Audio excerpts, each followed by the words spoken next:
c'était auprès des Roms.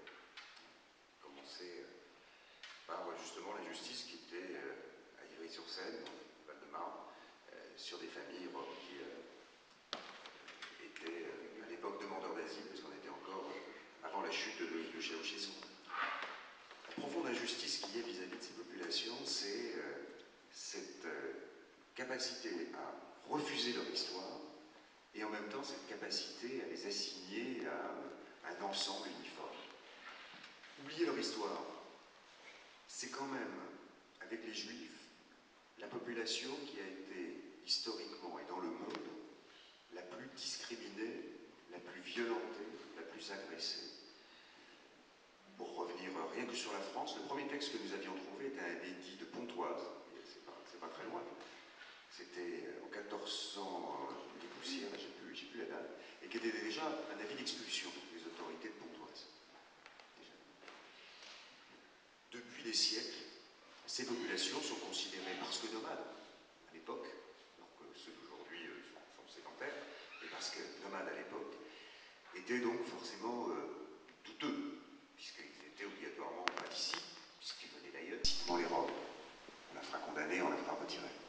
Un président de la République, à Grenoble, parlera exclusivement de ces quelques dizaines de milliers de personnes.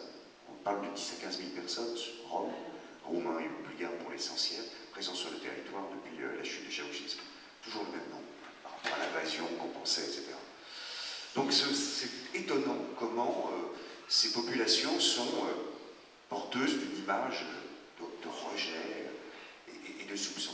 On me faisait lire un ancien numéro de Tintin, dans lequel la Castafiore se faisait voler ses bijoux, et où elle disait, et dans la bulle, il était dit, ben non, vous avez accusé les Roms, mais c'est pas eux d'ailleurs, je vais me plaindre dans la Ligue des droits de l'homme. C'était dans les années 60. On voit bien qu'il y a une organisation grâce aux associations, grâce à ce que font effectivement Emmaüs, grâce à d'autres associations bien sûr, et le gouvernement aussi prend sa part. On ne peut pas nier que les choses ne se font pas. Après, on va retomber sur un débat de oui, bah, si on laisse rentrer plus de migrants, on aura plus de gens dans les rues. Donc il faut quand même aussi être responsable. Et si vous voulez, je pense que la France peut encore accepter plus de migrants, si vous voulez. On doit être en capacité d'absorber. Mais aujourd'hui, on voit bien qu'on est dans des difficultés, en situation tendue. Donc je suis avec le président national de la Ligue des droits de l'homme, Malik Salemkour. Merci de m'accorder un petit peu de votre temps, monsieur. Donc ce soir, c'était un débat classique de la LDH. Comment vous voyez ça, ce débat qui était quand même assez classique? Évidemment, parler des droits de l'homme, c'est un débat qui peut être classique parce qu'on confronte des droits et des libertés. On confronte des objectifs d'un monde meilleur et puis des réalités qui font que des fois c'est difficile d'amener de l'égalité, d'amener de la justice, d'amener de la résolution au problème du mal logement, au problème des sans-papiers, au problème des Roms, voilà. Donc nous avons la capacité, c'est ça qui est intéressant, c'est de confronter les regards pour essayer de trouver ensemble des solutions. Et il était bien en effet que la députée de la circonscription était là aussi pour entendre que, entre la réalité des annonces du gouvernement, qui dit par exemple 14 000 places de plus d'hébergement d'urgence, mais la réalité c'est moins de nuitées d'hôtel, moins de capacité pour le 115 d'héberger chaque nuit en hiver, là au moment où le premier froid revienne, les gens qui habitent dans les Yvelines. Dans votre discours, j'ai vu effectivement que vous retracez un peu la lutte, les combats pour les droits fondamentaux, très bien. Mais à un moment donné, vous avez aussi évoqué les démagogues, les populismes. Et bien, il y avait un mot qui était absent de votre propos, c'est l'accélération de ces mondes qui parfois est pesant pour le débat parce que ça devient nécessaire d'être binaire, comme vous l'avez à juste titre démasqué ou critiqué. Alors, c'est vrai qu'aujourd'hui on passe d'un drame à l'autre, d'une actualité à une autre, à une vitesse fulgurante. Les chaînes d'information, les réseaux sociaux nous amènent à nous émouvoir ou à soutenir ou à l'inverse critiquer chaque jour quelque chose en France ou dans le monde. Sauf qu'en effet, ça ne permet pas toujours de replacer ça dans son contexte, dans des flux longs. dans les mouvements historiques.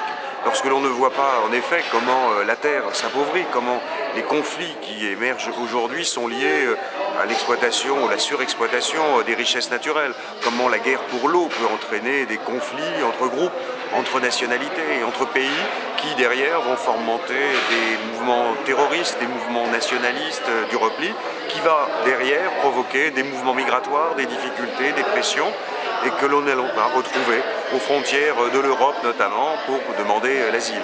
Donc c'est vrai qu'il est des fois difficile. C'est un défi pour la LDH. C'est un défi, mais en même temps, la réflexion est toujours rapide.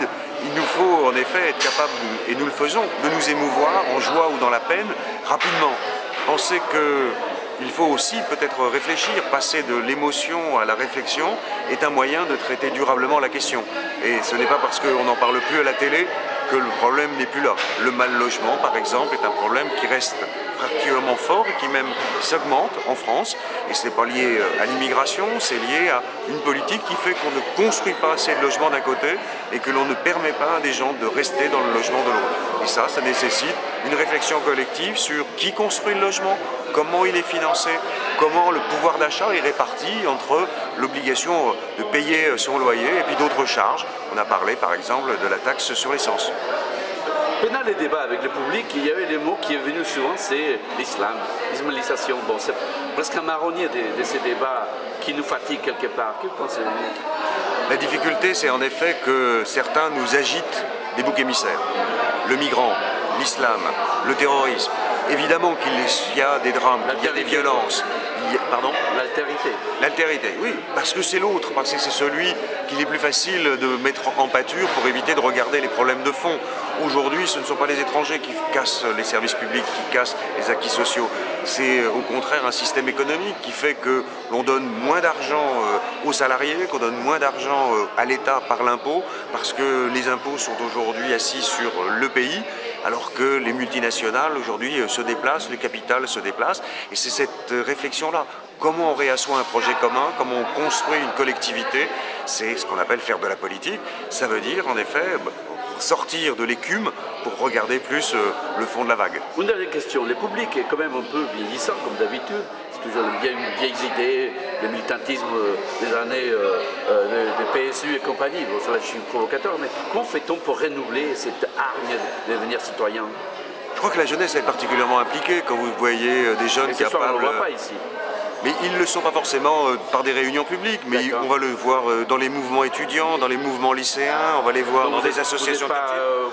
Je ne leur demande pas forcément d'avoir les mêmes formes d'engagement que leurs anciens. C'est justement eux qui forceront demain les anciens et qui trouveront peut-être d'autres formes. Donc vous êtes optimiste quelque part? Je suis toujours optimiste parce que quand on défend les droits de l'homme, vous savez, on est obligé d'être optimiste, de croire au progrès. Simplement, il faut savoir aujourd'hui inverser une tendance lourde qui est d'essayer en effet de ralentir le temps qu'on voudrait nous accélérer, d'éviter de tomber dans la facilité, dans du bouc émissaire pour essayer de travailler beaucoup plus au fond. Certains y sont prêts, pour ça, ça veut dire faire marcher de la tête en même temps que le cœur. Merci beaucoup, monsieur.